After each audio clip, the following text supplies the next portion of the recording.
এই বিল্ডিং এর মধ্যখান দিয়ে পাইপলাইনটা চলে গেছে। আপনারা দেখতে পাচ্ছেন উচ্ছেদ অভিযান চলছে শ্রীমঙ্গলের মুসলিমবাগ। এই দেখেন, আপনাদের দেখাতে চাই এই বিল্ডিংটা এখন এই বিল্ডিংটার মাঝখান দিয়ে পড়ছে আপনাদের পাইপলাইন। এই দেখেন বিল্ডিংটার মধ্যখান দিয়ে এখান থেকে ভাঙা হবে, এইদিকে লাইন যাবে। এইদিকে দেখেন আপনারা, এই যে কাজ এখানে এই এক্সকেভেটর দিয়ে ভাঙা উচ্ছেদ অভিযান চলছে এখানে। এই দেখেন এই দিক দিয়ে পুরোটা এই রাস্তা দিয়ে মানে এই দিক দিয়ে পাইপটা চলে আসছে। লোকজন এখানে পুরোটা জায়গা বন্ধ করে এখানে এই যে টোটাল বিল্ডিং চলেছে। এইটা হচ্ছে একটা বিল্ডিংয়ের টোটাল এই বিল্ডিংয়ের মধ্যখান দিয়ে পাইপলাইনটা চলে গেছে। এখন এই বিল্ডিংয়ের মধ্যখানটা ভেঙে ফেলা হবে। করতেছে গ্যাস কোম্পানির থাকি, এটা সরকারি সম্পদ। এটা তারা কিন্তু এর জন্য তারা দায়ী না। তারা পূর্বেও তারা আইয়া তারারে ভালোভাবে তারারে কইয়া গেছে এবং তারা লাল বর্ডার দিয়ে চিহ্নিত করিয়া দিয়া গেছে। কইছে যে আমরা কিনা সম্পত্তি, এটা আমরা নিজস্ব অর্থায়নে আমরা গ্যাসের জায়গা কিনছি, আমাদের 5 মাটির তলে আছে। তোমরা শাকসবজি ফলাইয়া খাও, কোনো অসুবিধা নাই, কিন্তু তোমরা পারমানেন্ট কোনো চিন্তা ভাবনা করিও না, পাকা ঘর বাড়ি ভাঙ্গিও না, নাইলে তোমরা ভবিষ্যতে তোমরা এটা একটা বিরাট লস হইব। কিন্তু তারা কথাগুলা অমান্য করিয়া তারা ঘর বাড়িগুলা তুলছে। আমি মনে করি যে না, এটা সরকার কর্তৃপক্ষের জন্য দায়ী না।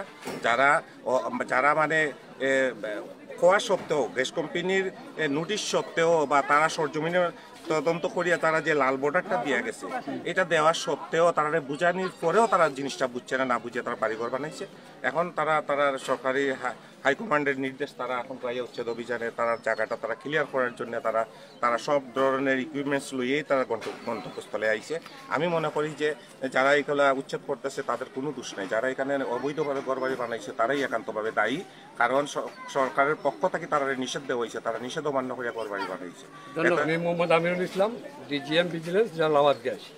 আমরা এই যে উচ্চচাপ পাইপলাইন যেটা আছে নিচে স্থাপিত, এই 500 PSI পাইপলাইন যেটা, এটা যে কোনো সময় দুর্ঘটনা ঘটলে এটার উপরে যারা ঘরবাড়ি স্থাপনা নির্মাণ করেছে, আমরা পর্যায়ক্রমে এগুলো ভেঙে ফেলতেছি।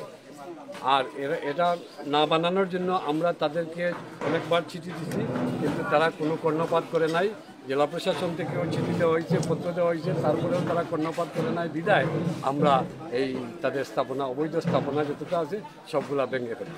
কারণ এই উচ্চচাপ পাইপলাইন 500 PSI পাইপলাইনের যদি কোনো লিকেজ হয়, যে কোনো সময় বড় ধরনের দুর্ঘটনা ঘটতে পারে। এতে জানমাল লোকজনের ক্ষতিগ্রস্ত হবে। লোকজন ক্ষতিগ্রস্ত যাতে না হয় সরকারি নির্দেশ আছে, এবং পেট্রোবাংলার নির্দেশ হচ্ছে যে উচ্চচাপ সঞ্চালন পাইপলাইনের উপরে কোনো স্থাপনা নির্মাণ করা যাবে না। এটা গভর্নমেন্ট আইন, সরকারি। আপনারা তো এলাকার লোক, এই জায়গাতে কি এই যে আজকে অভিযানের আগে কি তারা কোনো নোটিশ দিছে বা কোনো অভিযান? আসলে পার্শ্ববর্তী বাসা আমার এখান থেকে একটু দূরে, আমরা যতটুকু জানতে পারলাম ওদের সাথে, ম্যাজিস্ট্রেটের সাথে বা এদের সাথে আলাপ করে এরা কয়েকবার নোটিশ দিছে এবং আমি যাদের বাসা বাড়ি ভাঙছে এরাও বলছে আমার কাছে যে কয়েকবার এদের কাছে নোটিশ দেওয়া হয়েছে, এবং তারা 1 সপ্তাহ আগে আইসাও বলে গেছে যে আমরা এই আজকের ভিতরে ঢুকবো, আপনারা মালটাল যা আছে সরাই করেন।